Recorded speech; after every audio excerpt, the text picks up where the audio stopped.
Os times no centro do gramado acuados por essa violência. Torcedores arrancando assentos, cadeiras do Mineirão e atirando em direção ao gramado.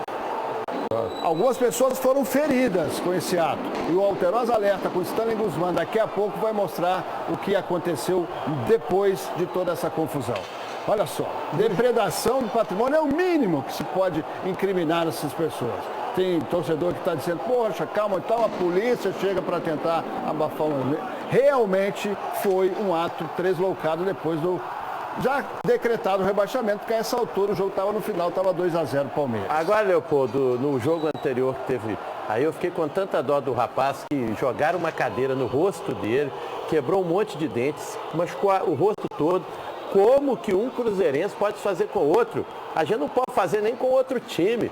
Tá aqui o Gão, minha esposa é atleticana, eu tenho amigos cruzeirenses que eu adoro. Como que você vai fazer isso com a pessoa do mesmo time, né, Gão? Jogar uma cadeira, isso é uma covardia e é um protesto que não serve para nada. Isso é um vandalismo, assim, inútil. São pessoas que não têm um pingo de valor, e tá fácil identificar essas pessoas, sabe, Leopoldo Siqueira? Sim, sim. Muito fácil de identificar, não tem dificuldade nenhuma, os rostos estão aí, na frente das câmeras, e seria muito bom também se o próprio Cruzeiro, os próprios dirigentes do Cruzeiro que não fazem absolutamente nada, não servem para absolutamente nada, pudesse também ajudar o Ministério Público para identificar essas pessoas e fazer com que elas nunca mais entrem no Mineirão. Olha o drama, olha essa imagem, isso é terrível, mulheres acuadas, famílias. Mulheres, pais com crianças correndo, cadeirantes, pessoas que não têm nada a ver com a confusão. E aquela imagem, aquele recado ali da Polícia Militar, através do telão, foi um pedido da Polícia Militar, esse momento em que o torcedor tenta passar com a filha dele para outro setor. E os seguranças estão ali contendo e o Mineirão ficou desse jeito. Daqui a pouco a reportagem do Lauro Lopes foi de manhã ao estádio Governador Magalhães Pinto. Olha só, a polícia pediu ao Mineirão para colocar lá, evacue o estádio, né? E fora do estádio também tinha confusão. Então as pessoas estavam assim, pô, eu vou sair daqui para apanhar lá fora, né? E olha só, gente, isso é estádio que tem a parceria do Cruzeiro com a Minas Arena. É um patrimônio do próprio torcedor. E quem vai pagar de Minas isso? Gerais também. Pois é. Claro. Não só esse valor financeiro, mas também como prejudica o Cruzeiro. O Cruzeiro vai jogar a Série B, é fato. Não há nada que vocês possam fazer para modificar isso. Certo? Você prejudica o Cruzeiro, inclusive, com o mando de campo. Vai perder praticamente metade da Série B jogando fora de Belo Horizonte, onde pode ter o torcedor, que é a sua maior força e também pode ser a sua maior fonte de renda. Vamos explicar isso durante um bom tempo aqui no programa, Leopoldo, que era a respeito disso e como o torcedor pode colaborar, levando o Cruzeiro para jogar fora de Belo Horizonte. Realmente não ajuda o Cruzeiro em absolutamente nada, tá fácil de identificar e é bom o Cruzeiro começar também a pensar se quer esse tipo de torcedor na arquibancada. É isso aí, daqui a pouquinho a gente fala mais, porque agora...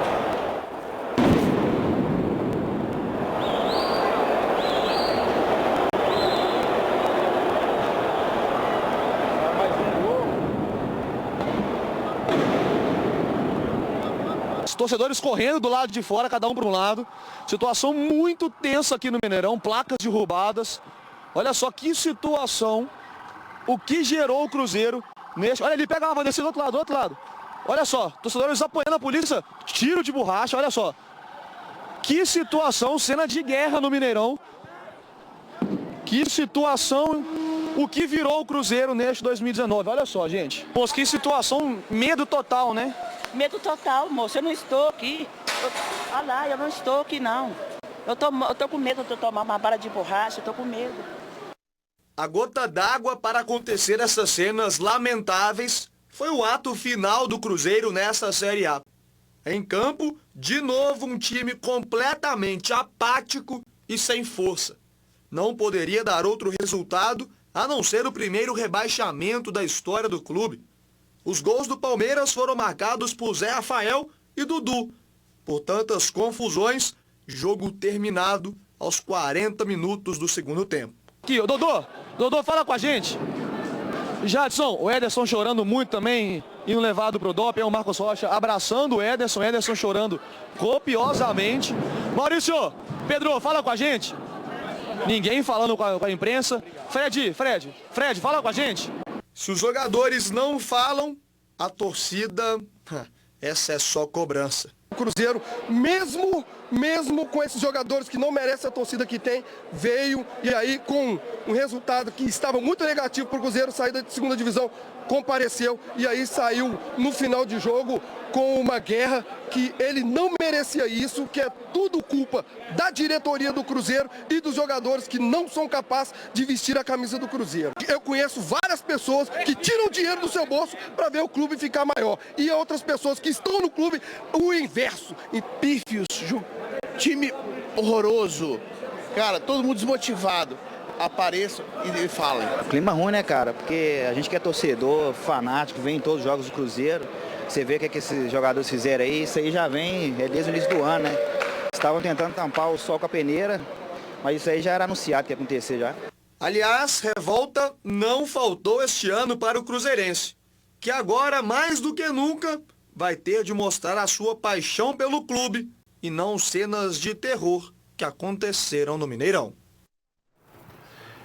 Minha gente, o que aconteceu foi o seguinte, a torcida do Cruzeiro já tinha até inclusive planejado um movimento, caso o Cruzeiro realmente caísse, em termos de cânticos, em termos de apoio, mas infelizmente os vândalos não permitiram que o torcedor comum fizesse isso, né? Eles começaram a fazer um arrastão no Mineirão, do setor amarelo, e ia pelo setor vermelho, ia pelo setor roxo, até dobrar o Mineirão inteiro, e quebraram o Mineirão de fora a fora, coisa que nós, torcedores comuns, eu e vocês, não concordamos com isso de jeito nenhum, né? Agora, sobre os meninos, Ederson, Kaká, o Everton, Maurício, que jogaram ontem, você sim, cabeça erguida, e nós temos certeza que o Cruzeiro vai contar muito com vocês ainda. Tenho certeza disso. Sobre diretoria e sobre tudo que é necessário para a gente fazer uma limpa no Cruzeiro, falaremos daqui a pouco. É isso aí, Hugão.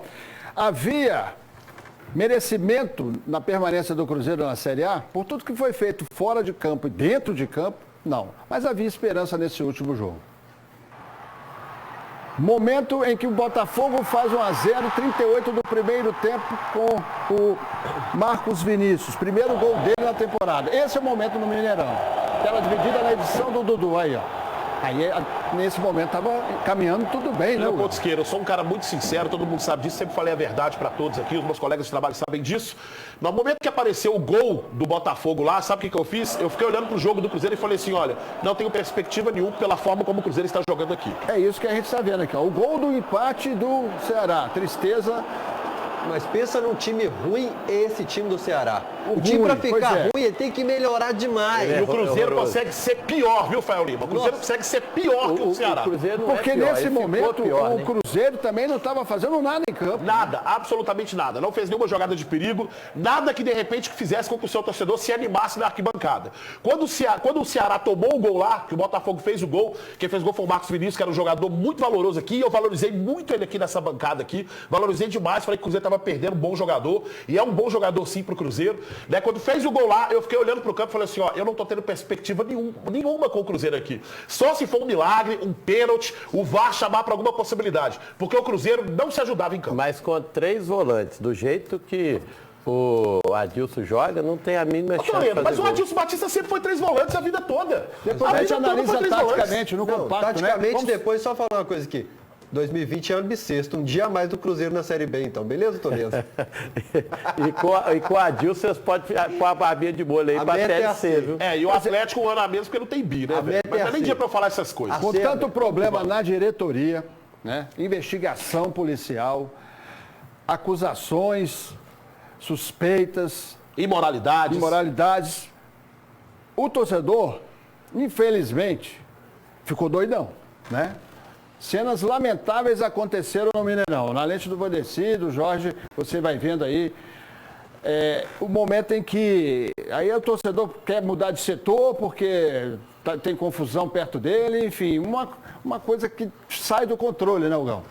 Leopoldo, Marcelo de Lima Henrique, acho que, não sei se ele não estava prestando atenção, quando o Dudu faz o segundo gol, o som que tem na arquibancada é o som dos fogos, o som dos tiros de borracha, né? E foi aquilo que eu disse, o torcedor comum não pôde demonstrar o seu amor e seu apoio pelo Cruzeiro, porque ele foi atrapalhado por esse bando de marginais, esse bando de vândalos aí, que foi rodeando o Mineirão, e quebrando o Mineirão, que é um patrimônio de Minas Gerais, um patrimônio. E vocês acham que estão ajudando alguma coisa? Vocês estão ajudando com alguma coisa? O ano que vem o Cruzeiro precisa de renda, o Cruzeiro precisa do estádio, o Cruzeiro precisa arrecadar e vocês jogam o Cruzeiro, se for punido, e certamente será, você joga o Cruzeiro para jogar fora de Belo Horizonte, a não sei quantos quilômetros aqui do seu torcedor comum.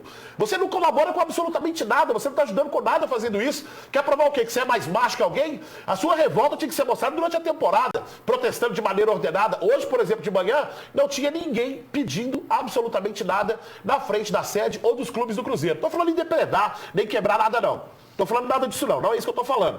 Mas se você quer ter a mudança, seja você a mudança para o seu clube. E ó, Wagner Pires de Sá, não descansarei enquanto você não renunciar e falaremos muitas coisas aqui como mudança de estatuto, por exemplo, que inclusive colabora com esse sistema feudal pelo qual o Cruzeiro vive, onde ele é governado por famílias e não tem dessa, viu, seu Perrella? Eu falo daqui a pouco também, não tem dessa de eu não podia fazer nada não. E vou falar melhor daqui a pouco. Pois bem, o Zezé Perrella, que é presidente do Conselho Deliberativo, né, que protagonizou toda aquela situação, né, de cartinha para cá, cartinha para lá, reunião marcada, reunião desmarcada, pressão para renúncia, depois o acordão, enfim. Um teatro, né? Um teatro. Pois é, aí ele se tornou gestor do Conselho de Futebol. E é óbvio que toda a torcida e toda a imprensa queriam que alguém falasse depois, como falou o gestor. Mas ele já falou assumindo a posição de permanência como gestor de futebol para 2020, não é isso, Zezé?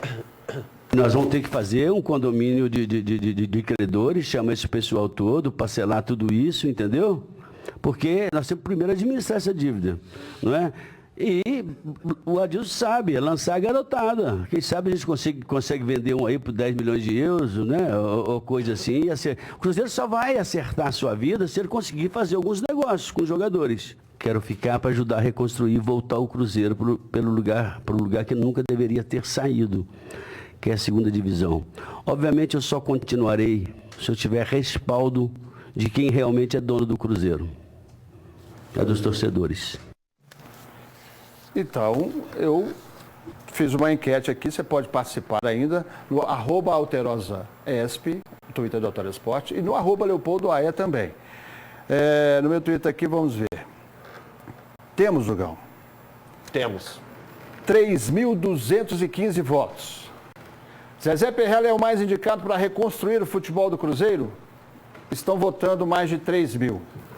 Por enquanto, 34% dizendo sim e 66% dizendo não. Bom, eu não me omito, né? Para mim, não é o Zezé Perrella a pessoa indicada para reconstruir o Cruzeiro Esporte Clube. Por que não é a pessoa mais indicada? Vamos lá? O que você acabou de falar aí, seu Zezé Perrella, o que você mesmo acabou de falar aí, né? Sobre você chamar os credores e tal, essa dívida só foi aumentada por causa da política que você participa dentro do clube. Quando você fala que o Cruzeiro é do torcedor, não é do torcedor. O Cruzeiro não é um clube democrático, o Cruzeiro é um clube fechado. É um clube onde os conselheiros determinam aquilo que eles querem e o que eles não querem. Sabe? Você participou de uma eleição, agora que você falou que seu candidato, ele perdeu, mas em contrapartida, você estava também dentro do conselho agora, do conselho deliberativo, participando de muitas coisas onde você falou assim, olha, eu não tenho poder para fazer absolutamente nada. Desculpa, mas o poder não está nas suas mãos agora, não foi você que pegou agora o poder agora do futebol, né? É você que está com ele na mão agora. O que me faz entender o seguinte: acontece quando a pessoa quer que aconteça, quando lhe é conveniente. Quando não lhe é conveniente, eu não tenho poder para fazer absolutamente nada. E aqui no @alterosaesp, a mesma enquete, Zezé Perrella é o mais indicado para reconstruir o futebol do Cruzeiro, 1.405 votos por enquanto. Sim, ele é o mais indicado, 39%. Não é, 61%. Protesto, Beretis. Protesto. Tem que deixar Zezé Perrella do jeito que ele administrou o fim do ano. Adilson Batista, você é o cara pro ano que vem. AB, igual a transição aqui, ó. AB, você é o cara. Thiago Neves, você é o cara para comandar o meio campo na segundona. Quem mais? Fred, você é o homem matador, o cone artilheiro. Fica pro ano que vem que você vai cair para cima. Aliás, caiu pra cima, Fred. Caiu pra cima, Fred. Agora, quanto ao Zezé Perrella, a gente vê como é que é a política, né? Que ele exerce do mesmo jeito a política no Cruzeiro como ele fazia em Brasília. Porque ele assumiu 12 jogos antes, eu acho, né? Falando que ia tirar o Cruzeiro, com certeza disso, não tirou, foi incompetente para isso. E se o Perrella ficar, para mim, é um golpe. Porque ele não foi eleito. É um retrocesso. O candidato seu, Perrella, perdeu a eleição, que foi o Sérgio Santos Rodrigues, né? Isso. Perdeu. Ele foi eleito presidente do conselho. Aí você já não entende as coisas de dentro de um clube. Como é que quem ganhou depois aceita o Perrella para... Já teve um acordo lá atrás. Aceitou o Perrella para presidente do conselho. Aí foram fazendo um acordo atrás do outro. Eu acho que a torcida do Cruzeiro, pelo respeito que eu tenho por essa instituição, como tem pelo Atlético, a torcida deveria exigir uma eleição já e que fique lá quem ganhe nas urnas. Aí os conselheiros têm que ter responsabilidade para eleger alguém que tire dessa situação. O presidente do conselho e gestor do futebol tem dito, disse ontem de novo, a gente vai continuar repercutindo essa semana toda, falando sobre o que ele chama de irregularidades, desmandos, coisas esquisitas na diretoria e exageros, inclusive contratuais. Ou seja... Ele fala e depois ele volta atrás. Ele fala e fica assim... O que está fazendo aí, então, ele se os fala caras assim, são ruins? Sabe o que ele faz? Ele fala assim, olha, aconteceu isso e isso, mas eu não estou dizendo, não, fala logo de uma vez, cita os nomes, dá nome e sobrenomes, Zé Perrella. Fala logo abertamente o que é que você está vendo, porque ontem você falou que tinha 55 conselheiros, sendo o condomínio deles dentro do clube estava sendo pago. Daí você falou, foram comprados as eleições, e como que você aceita perder uma eleição dessa, Zé Perrella? Como que você admite esse tipo de coisa, para depois você vir e falar assim, eu não tinha poder, o Conselho Deliberativo pedia, mas eles não liberavam os documentos? Isso é um absurdo. Aí agora, na hora que lhe é conveniente, o homem forte do futebol, enquanto este homem aqui, esse aqui, Wagner Pires de Sá, não renunciar e não houver mudança no estatuto e não convocarem eleições urgentemente, e o cruzeirense, esse que mantém essa instituição investindo e que pode ser a salvação da instituição, não tiver a voz dentro do clube, não descansarei nesse programa, senhor Zé Perrella, não descansarei. Ô, Fantasma da B, o seu time jogou ontem. Seu time... Ainda não é possível saber o tamanho do prejuízo. Esse balanço deve ser divulgado nos próximos dias pela Minas Arena, que administra o Mineirão. Mas começando aqui pelas cadeiras, a gente tem uma noção do quebra-quebra que foi. Olha só, várias foram quebradas, partes arrancadas. De acordo com a Minas Arena, uma cadeira dessa completa gira em torno de R$250. Uma vistoria já está acontecendo por aqui. Alguns funcionários avaliando o tamanho dos estragos para saber o custo só das cadeiras. O teto desse camarote que fica ao lado desse setor das cadeiras que mais sofreu com o quebra-quebra também foi danificado. A gente consegue observar pedaços, de algumas cadeiras. E de acordo com a administração do estádio, todo o prejuízo deve ser pago pelo Cruzeiro. Esse contrato que é feito jogo a jogo aqui com o estádio do Mineirão. Vários banheiros também foram danificados, mas esse aqui, especificamente, que fica no setor onde estava uma das torcidas organizadas do Cruzeiro, foi o que mais sofreu danos. Olha só, os recipientes onde se coloca o papel toalha, eles foram arrancados. Do lado de cá, as pedras que dividem os mictórios foram quebradas e muitas portas arrancadas. A gente segue caminhando e vê que os estragos tomaram conta de todo lugar. Olha a quantidade de portas arrancadas, como ficou a situação desse banheiro aqui. E aqui a gente vê que os estragos continuaram por vários setores do Mineirão. Segundo a administração do estádio, apenas televisores foram 40 quebrados. A gente vê esses dois aqui como exemplos. Praticamente não, totalmente destruídos pela fúria da torcida do Cruzeiro. Aqui a gente vê vários bebedouros também danificados. Material resistente.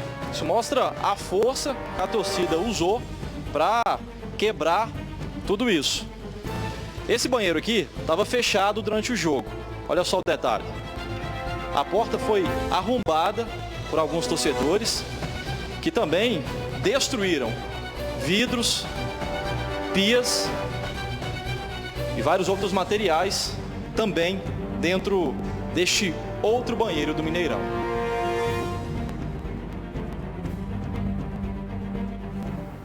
Absurdo, né? A gente entende a revolta do torcedor. O Cruzeiro era um dos poucos que nunca havia caído. Essa revolta eu não entendo, esse não. tipo aí Essa de revolta não é revolta. Não Isso é vandalismo, é crime. E prejudica demais o clube que já passa por problemas financeiros gravíssimos. Corre esse risco, então, da suspensão do mando de campo. Exato. E pro ano que vem não jogar no Mineirão, e aí? vários jogos. E aí? E o torcedor, que pode ser a principal fonte de renda para o clube, né? Simplesmente não vai poder ir nos jogos do Cruzeiro aqui em Belo Horizonte. E aí? Vamos continuar esse papo.